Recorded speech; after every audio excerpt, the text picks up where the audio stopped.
Welcome to my channel. Try to hear the latest story. I arrived at my cabin after the worst year of my life, desperate for some peace and quiet. My doctor had practically ordered me to take this vacation, warning that my stress levels were through the roof. All I wanted was 2 weeks of solitude by the lake, sleeping in late and drinking coffee on the deck. I unlocked the door, dropped my bags, and froze. Construction debris covered every surface. The bathroom fixtures were completely gone, and the master bedroom walls were demolished down to the studs. Standing amid the chaos was my father, casually drinking coffee. When I demanded answers, he smiled and said, "I am redoing it for your sister and her husband. They need it more than you." My heart stopped when I remembered the cold truth. This cabin legally belongs to me. Dad, what the hell? I stepped over a pile of broken tiles that had once been my beautiful bathroom floor. I bought this cabin with my own money. You know that. My father shrugged, his casual dismissal like a slap across my face. Courtney, you have plenty of properties. Your sister needs a place to get away too. I tried to steady my breathing. At 32 years old, I had built a successful career as a property developer, following the footsteps of my grandfather who had taught me everything I knew. While my father and sister always took the easy route, I worked for every penny.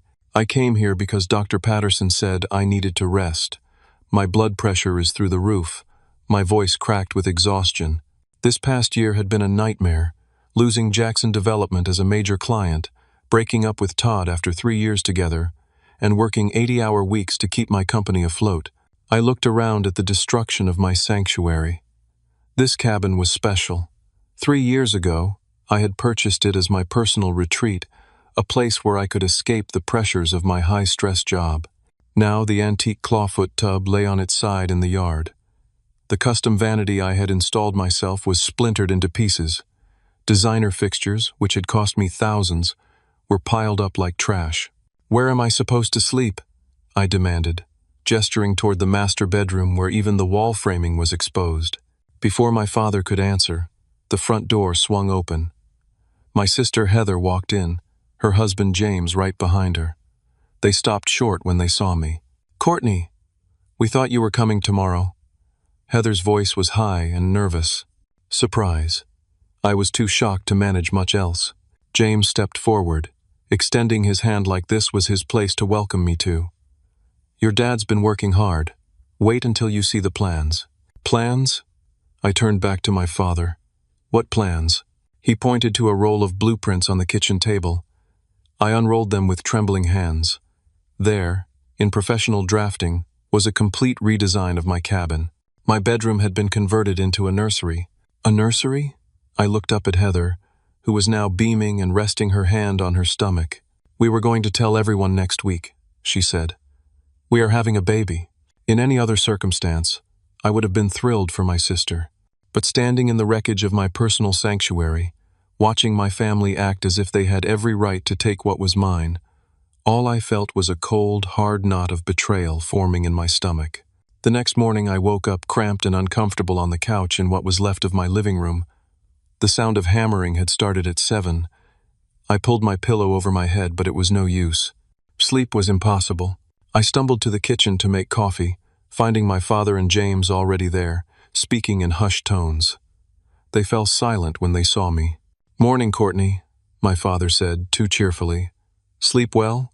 "Like a princess," I muttered, reaching for the coffee pot. On a pee. Growing up, it had always been like this. Heather was the favorite who got everything handed to her, from the bigger bedroom to the new car on her 16th birthday. Meanwhile, I spent weekends working with my grandfather, learning the real estate business from the ground up. He recognized something in me, a drive that my parents never seemed to notice. "You are like me, Courtney," he used to say. "You understand that nothing worth having comes easy." The memory of his voice strengthened my resolve. I turned to face my father. "This has to stop. Now. This is my property, and I never gave permission for any construction." James snorted. "Always about property with you, isn't it? Never about family." Before I could respond, Heather entered the kitchen, her eyes red from crying. She placed her hand protectively over her barely visible baby bump. "Why are you being so selfish, Court? Family helps family. You have so many properties, and we just need one small place to create memories with our baby. This is not about being selfish. This is about respect for boundaries and private property." My voice was tight with frustration. My father slammed his coffee mug down. "I gave them permission months ago. I even gave them a key. It is not yours to give permission for," I shouted, finally losing my temper. "Grandpa taught me that ownership matters. Legal ownership. Your grandfather." My father spat the word. "He always did favor you. Filled your head with business nonsense instead of family values." I pulled out my phone. "I am calling Mom." "She is at her prayer group," Heather said smugly. "But she agrees with us. She helped pick out the nursery colors." My heart sank further. I noticed for the first time that boxes of my personal belongings had been stacked neatly in the corner. Following my gaze, James said, "We moved your stuff to the guest room. It is small, but you are rarely here anyway." I walked over to the boxes, rifling through them. My photographs, books, even the quilt my grandmother had made me, all packed away to make room for my sister's family. Something else caught my eye. A stack of invoices on the counter. I picked them up. Thousands of dollars in construction materials, bathroom fixtures, custom cabinetry, all charged to my account, without my knowledge, without my consent. "You charged all this to me?" I held up the invoices, my hand shaking. My father had the audacity to look offended. "We knew you would want the best for Heather's baby. Nothing but top-quality materials." The betrayal was so complete, so breathtaking, that I could barely form words. Without another word, I grabbed my purse and car keys. "Where are you going?" Heather called after me. "Anywhere but here." I drove to the nearest hotel in a daze, my mind racing. At the check-in desk, I pulled out my phone to forward my confirmation email. That was when I saw it, a notification from my bank. "Login detected from unrecognized device." Someone had accessed my accounts, recently, and I had a sinking feeling I knew exactly who it was. The hotel room was sterile and impersonal, but at least it was mine. I sat cross-legged on the bed with my laptop, digging into my financial records. What I found made my stomach turn. For years, small amounts had been siphoned from my accounts. Always under $5,000, nothing that would immediately raise red flags.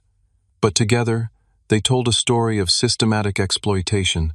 The most recent withdrawal had been 3 days ago, $20,000 to a contractor I had never hired. I tried calling my mother again. "This time," she answered. "Courtney, I was just about to call you. Your sister is very upset. Mom, Dad has been taking money from my accounts. For years." There was a long silence.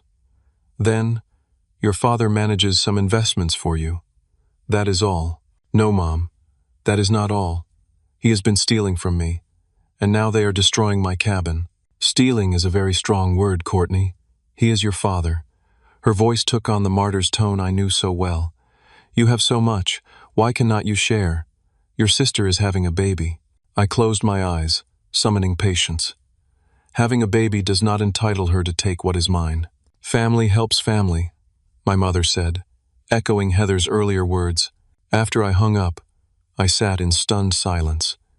Then I remembered something my grandfather had told me shortly before he died. "Courtney, you have a good heart. Too good sometimes. People will take advantage of that if you let them, even family, especially family. Protect what is yours. It is not selfish to have boundaries." At the time, I thought he was being paranoid. Now his words seemed prophetic. I spent the next few hours investigating further. My family had not just taken liberties with the cabin, they had been using all my properties as their own personal vacation homes. My condo in Aspen, my beach house in Florida, the small apartment I kept in the city. All had been occupied regularly, according to the utilities and security systems, during times when I was not there. I called my best friend Sam. "They did what?" His outrage was validating. "Court, that is insane. And illegal. I know. But they are my family. What am I supposed to do? Have them arrested? At minimum, you need to lock them out and get a lawyer. Sam had always been my voice of reason. We had met in business school and had seen each other through every crisis since. He had warned me about Todd, had helped me through the loss of Jackson Development, and now he was the only one seeing this situation clearly. There is something else, I said. I found out why Heather and James suddenly need a place to live. He was fired from his accounting firm 3 months ago. For embezzlement. Jesus. Sam's voice dropped. Does your father know? I think he must. It would explain the urgency of the renovations. I opened social media on my laptop and found myself staring at photos of my family at my properties. Look at this. I shared my screen with Sam. There was Heather lounging by the pool at my Florida house, James grilling on the deck of my Aspen condo, my parents hosting Thanksgiving at my cabin last year.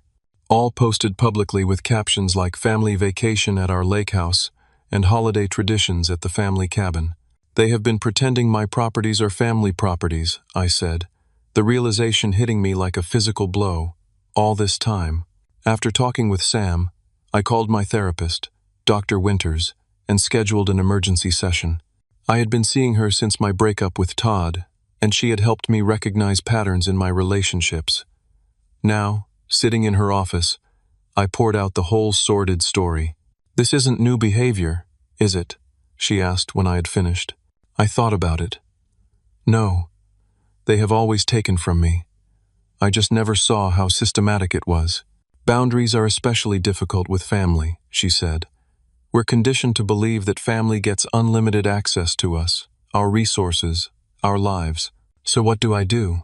The same thing you would do if anyone else was stealing from you and destroying your property.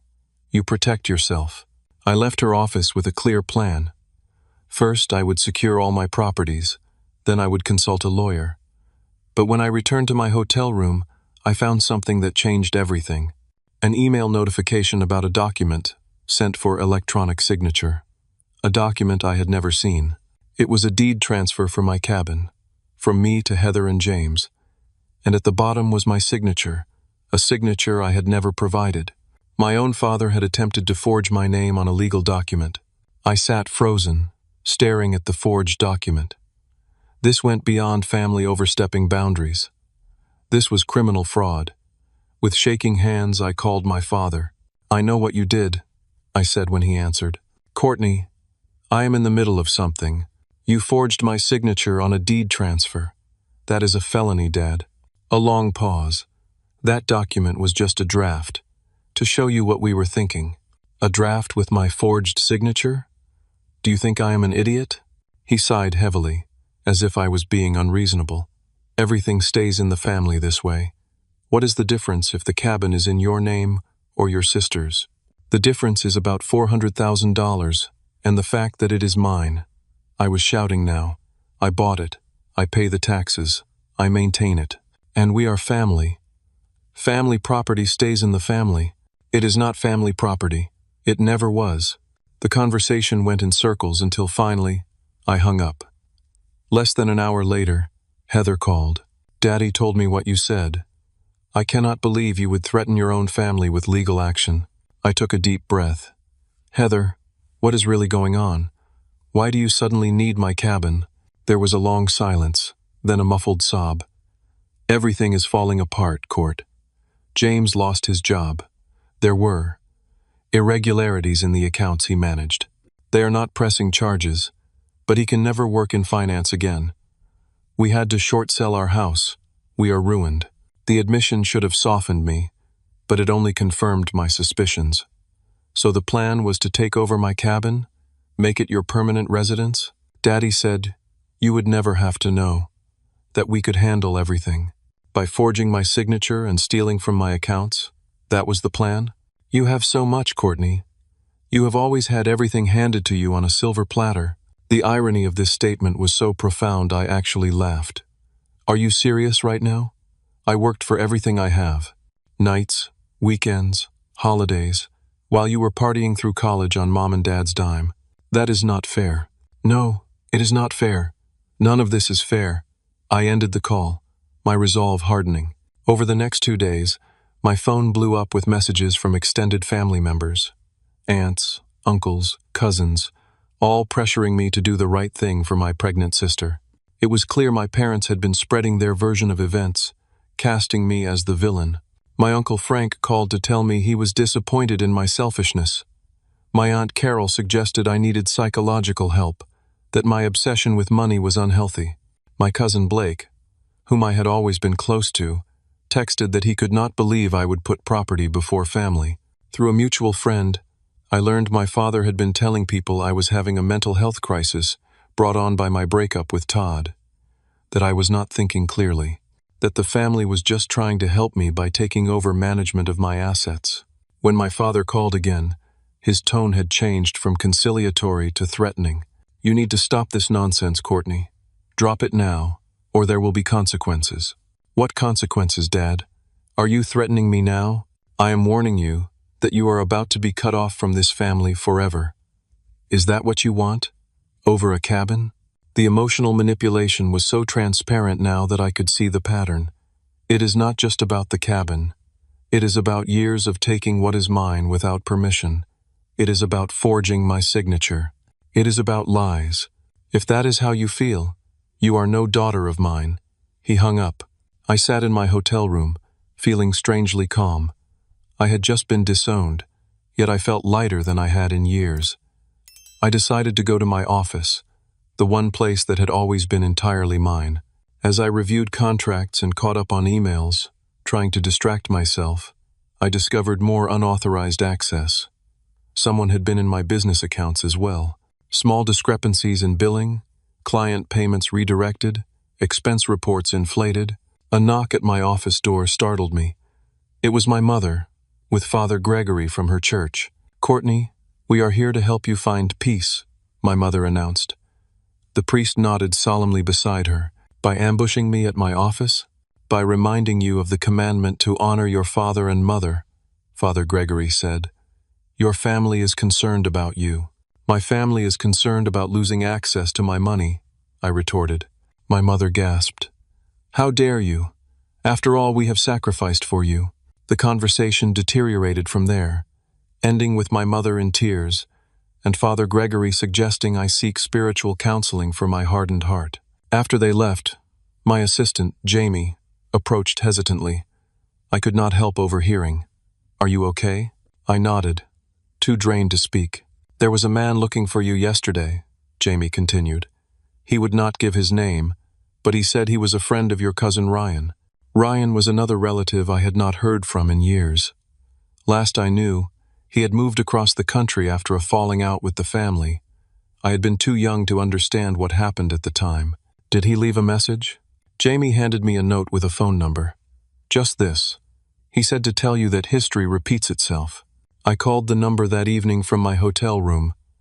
The man who answered identified himself only as a friend of Ryan's.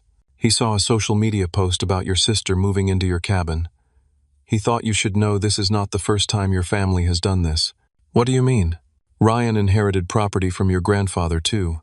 A commercial building in downtown. Your father convinced him to add his name to the deed for tax purposes. 6 months later, Ryan was completely cut out. Your father claimed Ryan had gambling debts and was mentally unstable. The story was disturbingly familiar. Why are you telling me this now?" "Because Ryan lost everything. He did not fight back in time. He thought family would ultimately do right by family." The man paused.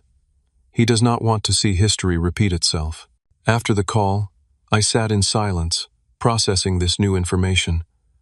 Then my phone chimed with a text from an unknown number. It was from James. "You might want to check who is actually listed as beneficiary on the cabin mortgage insurance."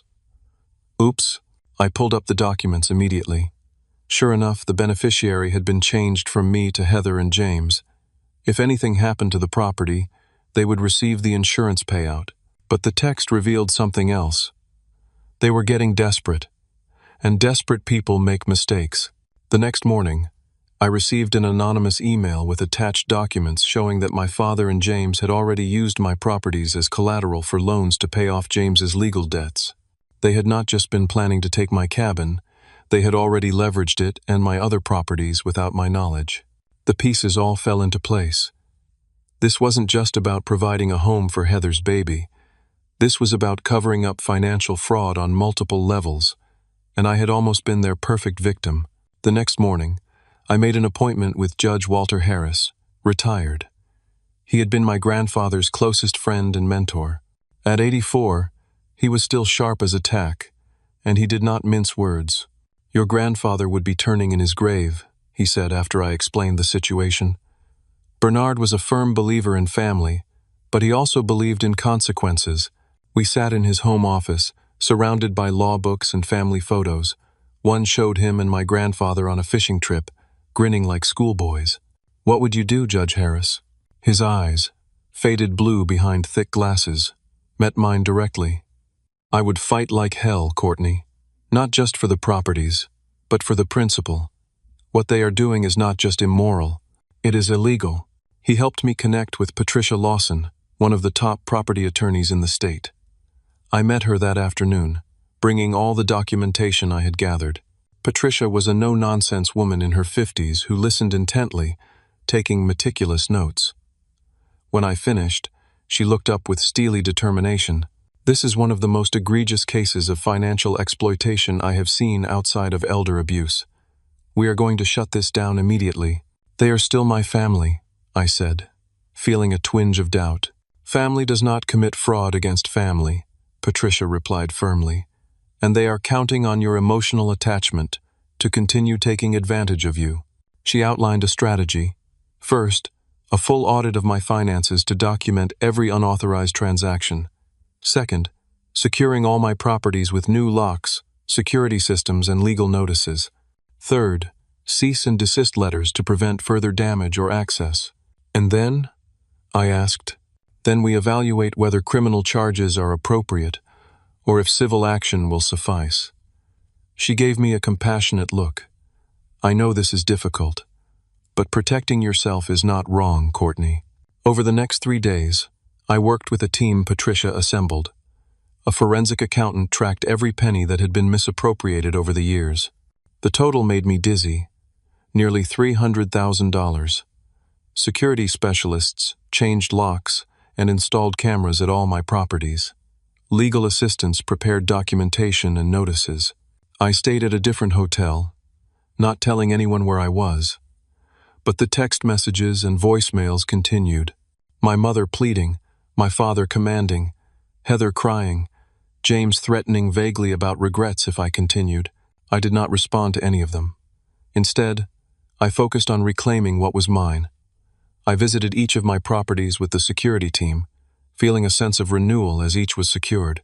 At the cabin, the destruction had continued in my absence. The kitchen had been partially demolished now, too. "We will document everything," the security specialist assured me. Every nail, every broken tile. As we were finishing at the cabin, Heather and James drove up. James jumped out of the car, fury on his face. "What the hell do you think you are doing? You changed the locks?" The security specialist stepped between us. "Sir, this is private property. You need to leave immediately." "This is family property," James shouted. "Tell them, Heather." My sister emerged from the car, her face tear-stained. "Courtney, please. We have nowhere else to go." I almost wavered then. Almost. But then I remembered the forged documents, the stolen money, the years of taking what was mine without even asking. "You should have thought of that before you decided to steal from me," I said quietly. "This property is secured. If you attempt to enter, you will be trespassing, and the authorities will be called." "You would call the cops on your own sister?" Heather's voice broke. "You forged my signature, Heather. You and Dad and James conspired to commit fraud.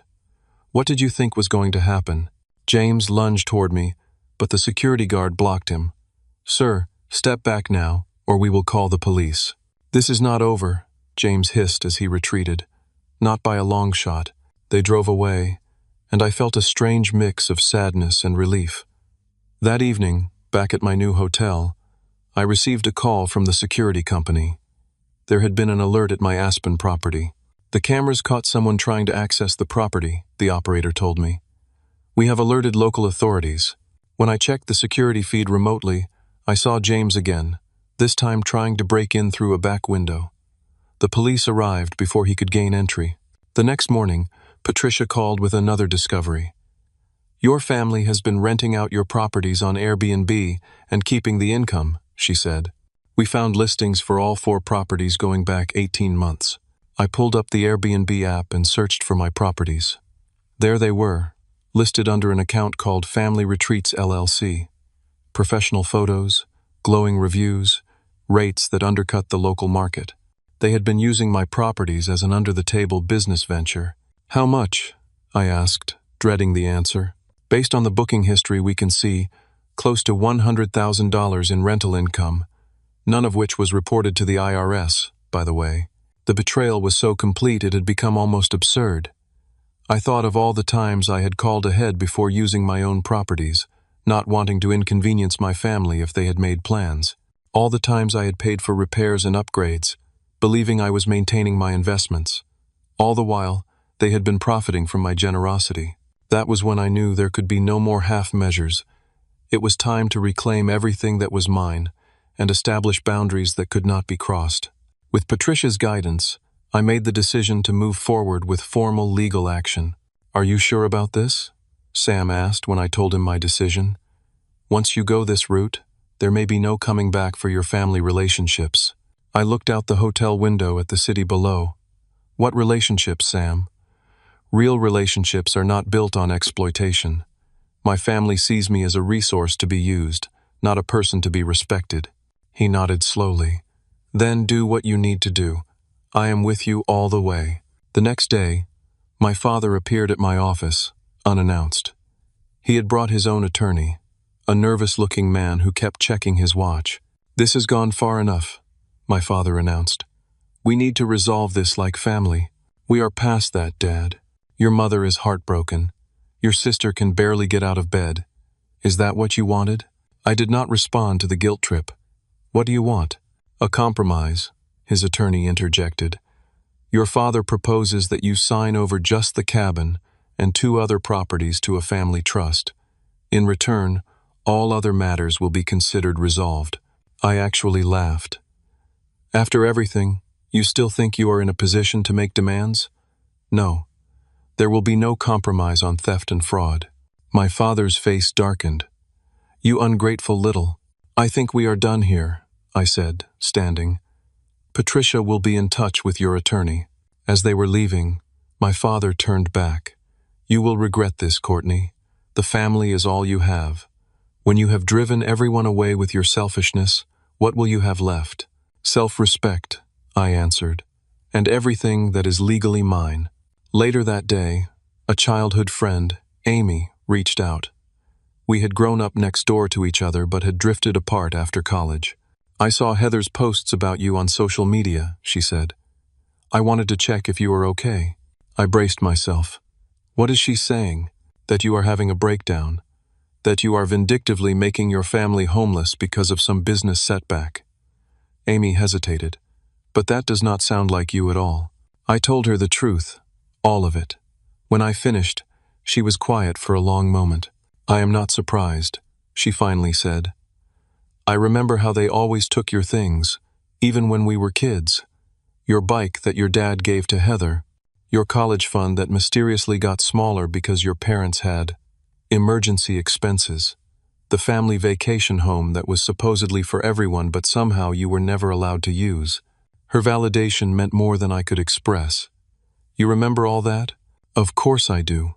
And I will tell anyone who asks the truth about what kind of people your parents really are." That evening, James called. His tone was different, conciliatory. "Look, things got out of hand. We can work this out." "There is nothing to work out," I replied. "The properties are mine. The money you took will be repaid. End of discussion." "You do not understand the position you are putting us in," he said, his voice taking on an edge. "People are asking questions at my old firm. Your father has investors breathing down his neck. That sounds like a you problem. Be reasonable, Courtney. All we need is access to the properties for a few more months, just until things settle down." The implication was clear. They had made promises to others based on assets they did not own. Now those chickens were coming home to roost. No, I said firmly. And this conversation is over. The next day, at Patricia's office, I made a shocking discovery. While documenting the unauthorized access to my properties, we found evidence that James had been bringing business associates to my cabin and beach house, not for vacations, but for meetings. Meetings where, according to emails we recovered, he presented himself as a successful property developer with family holdings across the country.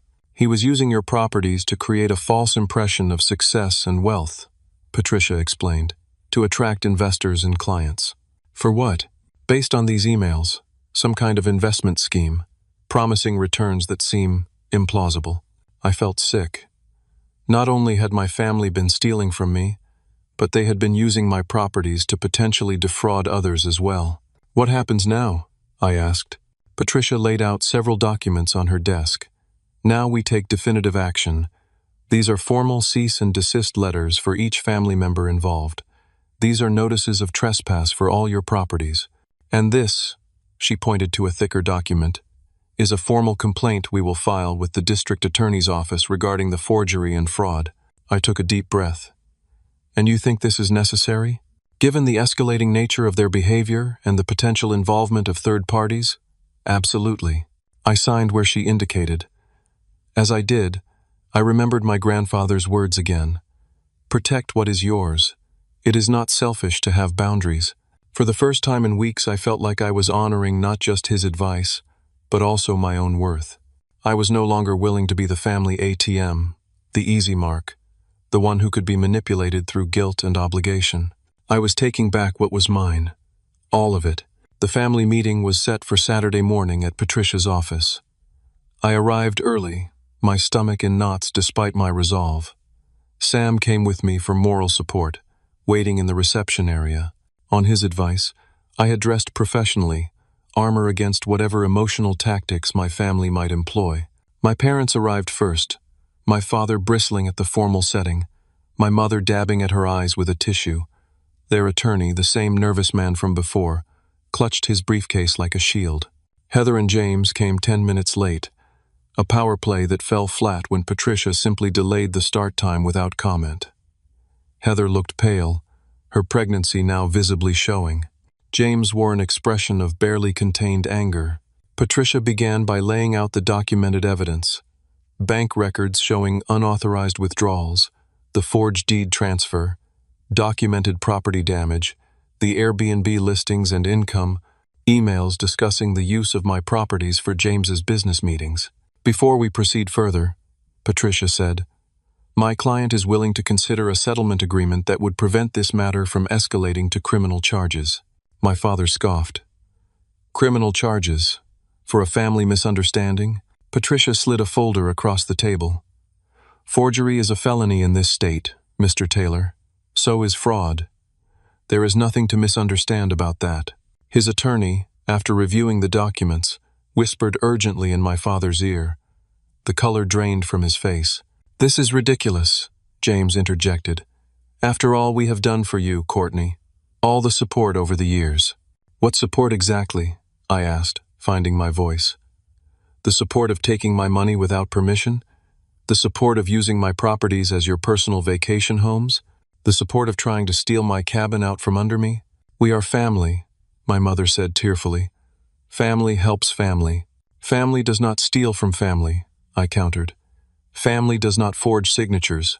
Family does not lie and manipulate and gaslight. My father leaned forward, his expression hardening. I have been managing your finances since you were a child. Everything you have came from my guidance and connections. That is a lie, I said calmly. Everything I have, I built with my own hard work, following Grandpa's teachings. You have been skimming from my accounts for years, taking credit for my success while undermining me at every turn. Your grandfather, my father spat, he turned you against us, filled your head with nonsense about being independent. He taught me to value myself, something you never did. Heather began to cry loudly. I cannot believe you are doing this to us, Court. I'm going to have a baby. Where are we supposed to go? Perhaps to a home you can actually afford, Patricia suggested coolly. Rather than one you attempted to steal. James stood abruptly. This is bull. We are not sitting here to be insulted. Sit down, Mr. Bennett, Patricia said, unless you would prefer to have this conversation with the district attorney instead. He sat, seething. My father tried a different approach. Courtney, be reasonable. We can work this out between us. This lawyer is just stirring up trouble for her fees. I have been reasonable for years, Dad. Too reasonable. But I am done being taken advantage of. There was a knock at the door, and Amy entered. My family looked confused by her presence. What is she doing here? My mother asked. Providing additional testimony, Patricia explained. Miss Walker has provided a sworn statement regarding patterns of financial and emotional exploitation she witnessed throughout Courtney's childhood and young adulthood. Amy nodded at me supportively. I felt a surge of gratitude for her friendship. She had been there, had seen the truth when I was too close to recognize it. This is absurd, my father blustered. Childhood squabbles being dredged up by a bitter woman. Actually, Amy said, her voice steady, I have receipts. Literal receipts, text messages, emails spanning 20 years. I kept them because even as teenagers, I knew something was very wrong with how Courtney was treated. James leaned over to whisper something to my father, who nodded slightly. Look, my father said, his tone suddenly conciliatory. We may have overstepped.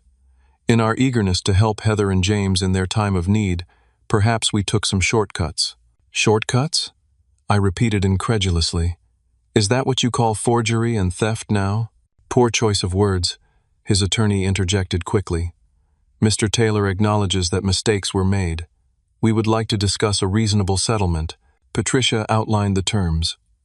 Full repayment of all misappropriated funds with interest, formal signed statements acknowledging they had no ownership claim to any of my properties, legally binding agreements to never enter my properties without explicit written permission, and public retractions of any defamatory statements made about my mental health or financial management. And in return? My father asked tightly.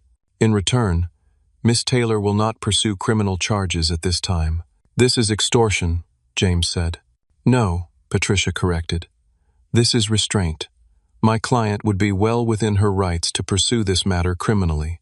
She is offering you a civil resolution out of consideration for family ties. My parents and their attorney huddled in whispered consultation. Heather was still crying softly. James stared at me with undisguised hatred. We need time to consider these terms, my father's attorney finally said. You have 24 hours, Patricia replied. After which, we will proceed with filing criminal complaints. As the meeting broke up, Heather approached me hesitantly. Can we talk? Just us sisters? Against my better judgment, I agreed. We stepped into a small conference room alone. I did not know about the forgery, she said immediately, or about the money Dad was taking from your accounts. I swear, Court. I studied her face, wanting to believe her. But you knew the cabin was mine. You knew all the properties were mine. She looked down. James said it was all family property, really. That you were just the name on the deed for tax purposes. And you believed that? Even though you knew I bought the cabin with my own money? Even though you have seen the mortgage statements in my name? I wanted to believe it, she admitted in a small voice, because we were desperate. James lost everything.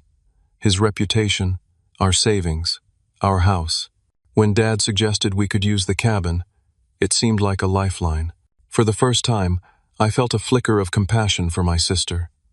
She had always been naive, too willing to believe what was convenient. But that did not excuse her actions. Heather, you could have just asked me for help. Honestly asked, not gone behind my back and tried to take what was mine. She wiped at her tears. Would you have helped us? Really? After how things have been between us for years. It was a fair question. Our relationship had been strained since childhood, competitive and fraught with resentment. But still, I would have helped you find a place within your means. I would have made sure my niece or nephew had a safe home, but I would not have given you my cabin, and I certainly would not have tolerated being stolen from. She nodded slowly. I understand, and I am sorry, Courtney, for what it is worth. As she turned to leave, I called after her. Heather, what James and Dad were doing, with the investment meetings at my properties. Be careful. If they were defrauding investors, you could be implicated too. Her eyes widened in genuine shock. What are you talking about? Ask James about the meetings at my beach house. Ask him about Family Retreats LLC and where that money went. I held her gaze. And maybe get your own lawyer. After everyone had left, Sam joined me in the conference room. How are you holding up? Surprisingly okay, I realized. For the first time, I feel like I can see everything clearly. What happened with Heather? I think she might be starting to see the truth too. About James, about Dad. She has been a pawn in their game as much as I have been a target. Sam squeezed my shoulder supportively. You did the right thing today, Court. It took courage. As we were gathering our things to leave, Patricia's assistant entered with an urgent message. There has been an incident at the cabin. The security company called. Someone tried to break in, and when they could not, they started a small fire on the porch. My heart raced. Is everyone okay? Was there much damage? The fire was contained quickly. Security footage shows it was James Bennett. Police are looking for him now. I sank into a chair, the reality of how far my family was willing to go finally hitting me. He tried to burn down my cabin, which makes this more than fraud and theft now, Patricia said grimly. This is attempted arson, and it removes any obligation you might have felt to keep this civil. I called Judge Harris to update him. His response was immediate and firm. Courtney, you need to proceed with criminal charges. This has escalated beyond family conflict. These are dangerous people who believe they are entitled to what is yours, by any means necessary. Even my own father? My voice broke slightly. Especially him, the judge said sadly. He has been enabling and orchestrating this for years, from what you have told me. The pattern will not stop until there are real consequences. That evening, as I was having dinner with Sam at a quiet restaurant, I received a text from an unknown number, with a video attachment. It was James, clearly intoxicated, ranting into the camera. You think you have won, Courtney? This is just the beginning. You have no idea what's coming. Your perfect little life is about to burn down around you. Literally. Watch your back. I forwarded it immediately to Patricia and the police detective handling the case. Within hours, James was arrested for attempted arson and making criminal threats. The next morning, my phone rang. It was my father. What have you done? He demanded without preamble. I have not done anything, Dad. James set fire to my property and then threatened me on video. His own actions led to his arrest. He was upset. You drove him to it with your stubbornness. No, I said firmly. He made his choices, just like you made yours when you decided to steal from me for years. I want you to drop the charges immediately. Use your influence. This family has been embarrassed enough. That is not going to happen. Then you leave me no choice. His voice became cold. I am going to contest your grandfather's will. Claim he was not of sound mind when he left you his business interests. I will tie you up in court for years. I almost laughed at the empty threat. The will was settled 8 years ago, Dad. There is no legal basis for contesting it now. But thanks for confirming that this has always been about your resentment over Grandpa choosing me to carry on his legacy instead of you. You ungrateful little. Goodbye, Dad. I hung up. Later that day, I received an unexpected call from my mother. Her voice was subdued, lacking the usual dramatic flair. James was arrested. Did you know? Yes, Mom. He set fire to my porch and then sent me threatening videos. A long silence. Then, your father is not well, Courtney. He has not been for some time. What do you mean? He has been making increasingly risky investments, borrowing from one person to pay another. The business has been struggling for years, but he would not admit it. She paused. I think that is why he has been taking from your accounts, to cover his losses. The revelation should have surprised me, but somehow it did not. It explained the escalating desperation, the increasingly brazen attempts to access my properties and assets. Why are you telling me this now? Because it has gone too far. The fire, the threats. This is not who we are as a family. Her voice cracked. At least, it is not who we were supposed to be. It is a little late for that realization, Mom. I know. Another pause. I will testify if needed. About the forgery. I saw your father practicing your signature. I was stunned into silence. My mother, who had enabled my father's behavior for decades, was finally choosing truth. Why the change of heart? I finally asked. Because I am afraid of what happens next. If someone does not stop this cycle. She sounded tired, defeated, and because you deserve better than what we have done to you, you always did. It was the closest thing to an apology I had ever heard from her. Not enough, not nearly enough, but a start. Thank you for telling me, I said simply. That night, I sat alone in my hotel room, reflecting on the day's revelations.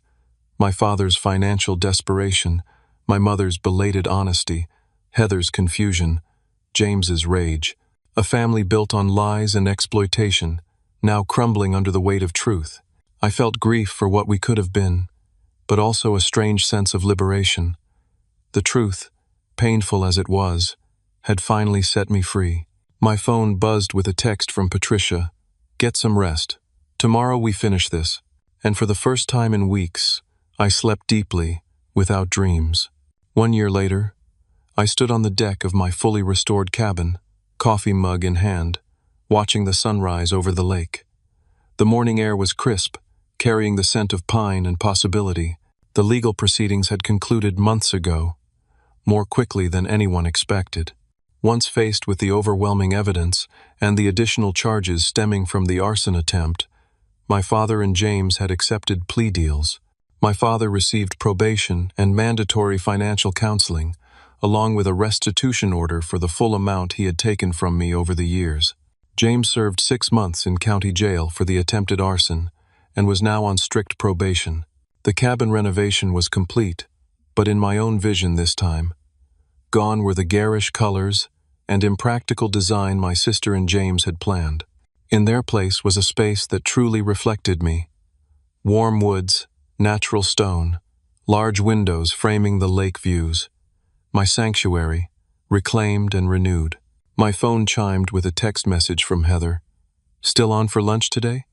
I can pick up sandwiches on the way. Our relationship had been the most unexpected development of the past year.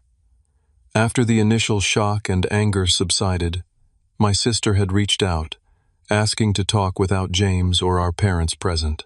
Over a long, tearful lunch, she had apologized sincerely for her part in what happened.